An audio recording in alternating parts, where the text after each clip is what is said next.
Thank you, everybody, for coming to the Aaron Torres Podcast YouTube page. If you could do me a quick favor, see that little subscribe button at the bottom of your screen? Go ahead, click that subscribe button.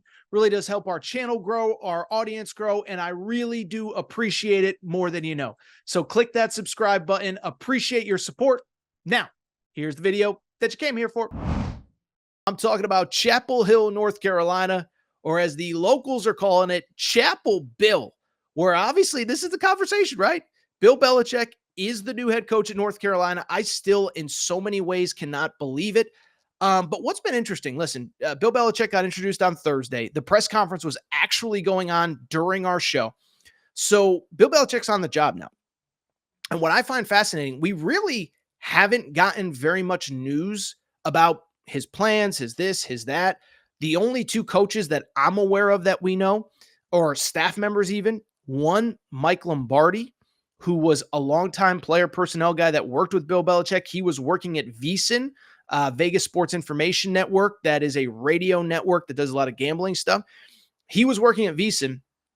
Mike Lombardi is leaving to be Bill Belichick's general manager to basically work with him on player evaluations. Also, Freddie Kitchens, who was in the NFL, was at North Carolina last year. He's actually the intern for the old Fenway Bowl against the UConn Huskies. Well, Freddie Kitchens will stay on staff, and really not much recruiting other than that. I saw that there was a 4-star prospect at quarterback that was committed, then he decommitted, and now he has recommitted to Bill Belichick. But otherwise, it's been pretty quiet out of Chapel Hill. But that said, we certainly got some interesting news via a name that I just mentioned, a guy by the name of Mike Lombardi. Okay, so I don't know Mike Lombardi. He's been in the media forever, but he also worked for Belichick, as I said, many years ago in a player personnel role, and now he's going with him to North Carolina. But I think because Mike Lombardi has been in the media, he has a lot of media contacts. We heard that Bill Belichick, by the way, is still going to do the Pat McAfee show. I don't know if Mike Lombardi is going to keep doing all of his media availabilities, but he did one on Friday, and it certainly caught the attention of Miami fans. Apparently, he went on Sirius XM radio with Chris Mad Dog Russo. Now, we have no audio. Obviously, Sirius doesn't really put out their audio available on, on any platform. It's a paid service, whatever. I get it. But apparently, Mike Lombardi kind of just threw Mario Cristobal and the Miami Hurricanes a stray. And I saw this via a Miami Hurricanes message board called Kane Insight. Producer Matt, do we have the quote available? So Mike Lombardi, the new North Carolina GM, was on Sirius XM, and this is what he had to say about how they plan on building that roster and really what his job is. He said the job will entail player evaluations, developing a grading system, building a team around what you want to become. That's so important, In college, you have all these first-round picks. Well, you still got to build a team. I mean, Mario Cristobal has been wonderful in recruiting, but they haven't been able to get to the final 12. You got to build a full team. It's not about winning the recruiting battle. It's about making the team the best it can be. So for me, that's the job. Got nothing else to say other than how about Mario Cristobal just sitting around working the portal, working recruiting, and all of a sudden my guy's taking strays from the new North Carolina the new North Carolina GM, Mike Lombardi. I got a lot of thoughts. Again, that quote was via Kane Insight or Kane's Insight, the Miami message board. So first off, I got a lot of thoughts here. One, first of all, listen, I don't think that Mike Lombardi was intentionally taking shots. Doesn't mean that it doesn't come off right. And I do think it's a little bit unfair. First of all, this is the first year of the 12-team playoff. And I know that Miami didn't make it. And I know that Miami had a talented roster. I'm certain Miami had a very well compensated roster. It doesn't change the fact, to say, oh, he's never made the 12-team playoff. Well, we just started this bad boy, okay? It's also worth noting, for as disappointing as the end of the season was, that was the best season that Miami football has had in 20 years, since they went to the 2003 Orange Bowl with Kellen Winslow and Sean Taylor and Antrell Roll and guys like that. This was the best season that Miami has had in forever. And so I don't think Mario Cristobal is the guy that you want to throw shots at. But two, let me say this. I understand that Miami is an easy punching bag right now. Entered November in position to make the college football playoff. I think basically could have lost 2 games. If they lost 1 game in the regular season, 1 game in the ACC championship game, they would have been in this playoff. But they lose twice as double-digit favorites. Now, Syracuse isn't terrible. Georgia Tech isn't terrible. They're an easy punching bag.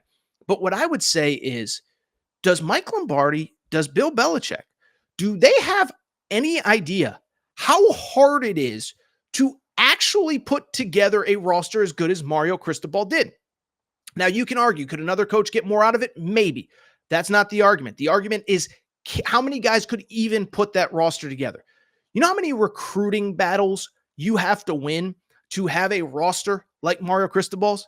I mean, Cam freaking Ward had declared for the NFL draft. Mario Cristobal had to out-recruit the NFL, had to convince Cam Ward that Miami was a better option for him in 2024 than the freaking NFL was. And I'll say this, I'll credit Mario Cristobal. He was right. Nobody was talking about Cam Ward as a first-round pick this past year. Now Cam Ward's going to be a first-round pick. Look at some of the other guys that they have on that roster. Now, you could argue, did they underachieve? Whatever. They went 10-2. And you don't want to lose the way that they did down the stretch. But think about that roster. Francis Mauioga, left tackle, 5-star, going to be probably a top 10 pick next year. Tyler Barron, defensive end. Damian Martinez, running back. So many great players out of the portal. And I just don't think anyone can fully appreciate how much work goes into building that roster. How many phone calls, how many conversations, how many text messages with agents, high school coaches, 7-on-7 people, and just understanding the landscape of college football. Who's happy at his school? Who's unhappy? Who feels like he needs to get paid more? Who feels like they're whatever. Think about just everything that goes into putting a roster together that good. Again, how many thousands of text messages and phone calls that staff put together, or how many phone calls and text messages that staff sent to put together that roster. I don't think anyone realizes how hard it is, let alone people that haven't been in college football. And by the way, it's not just recruiting the roster. How about keeping everybody in that locker room happy?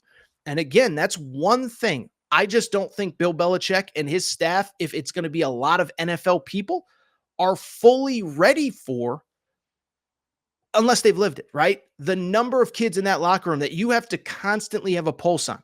Who's happy? Who's unhappy? Who feels like they should be getting more snaps? Who feels like they should be getting more money? Who's getting more snaps but less money than the guy they're starting over? These are things that major college football coaches have to deal with.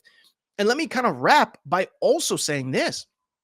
I think this is the part where, my other concern with Belichick, besides the fact of, just the re-recruiting of the players, in my opinion, is an underrated element of basically how hard it is to coach in college football in 2024. But here's the other concern that I have about Belichick and his staff, is that I think there's a little bit of institutional arrogance about what they've done in the past and how it's going to translate to college football. Again, we've talked about it, but how many guys have come from the pros and think, well, I'm just going to out-evaluate everybody, and I put together a Super Bowl roster so I can put together a national championship roster. It ain't that easy. Ask Patrick Ewing at Georgetown. Ask Chris Mullen at St. John's. Ask Mike Woodson at Indiana. Ask Jerry Stackhouse at Vanderbilt. Jerry Stackhouse won like a G League title, was G League Coach of the Year, was a hot NBA candidate, comes to college basketball with this playbook this thick and thinks, I'm going to run this sport. And all of a sudden he realizes, oh, wait a second. Arkansas has more talent than me. Kentucky has more talent than me. Alabama has more. You go on and on down the list.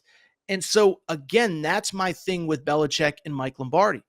I'm not saying that they're not great X's and O's guys. That's such a small part of the job now, especially because, remember, there is a limit on how much time you can spend with your players. And so this idea, well, we've done this and we've evaluated it. It's like, that's great. You can't build a roster solely on evaluation, though. Everybody thinks that comes from, we're going to out-evaluate everybody. It's like, guess what? Evaluation's cool. You know what's cooler? Having dudes like Jeremiah Smith, having dudes like Ryan Williams, having dudes like CJ Stroud, whoever. It's like Ryan Day, I criticize him, but he's a great evaluator too. You know what he also has? Dudes that everybody can see.